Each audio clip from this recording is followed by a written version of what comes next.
நாம இதுலயே திருப்தி ஆயிட்டோம். வாக்கு தத்தம், ஆசீர்வாதம் ஆண்டவர் கொடுக்கிறாரு, வீடு வாசல் கர்த்தர் தான் கொடுக்கிறாரு, எந்த மாற்று கருத்தும் இல்ல.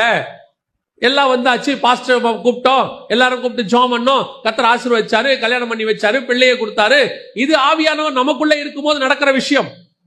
ஆனா நீங்களும் நானும் இன்னும் ஒரு படி மேல போய் கர்த்தருக்கு முன்பாக போய் நிக்கணும்.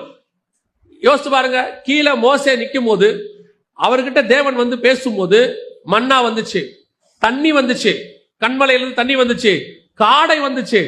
கர்த்தர் என்ன அவங்க என்ன கேட்டாங்களோ எல்லாம் கொடுத்தாரு.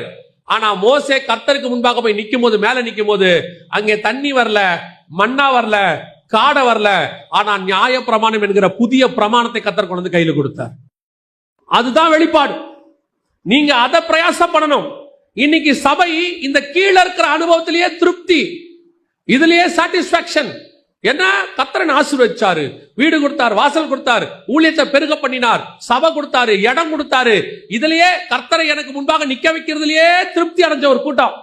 அதோட கூட போதுமான லெவல், போதுங்க, இது போதும். நாம பசங்களுக்கு சொத்து சேர்க்கிற அளவுக்கு எல்லாம் பண்ணிட்டோம், ஓகே, முடிஞ்சிருச்சு. உங்களை கொண்டு கர்த்தர் செய்கிற காரியத்தில் 10% கூட அது கிடையாது. இப்ப எல்லாரும்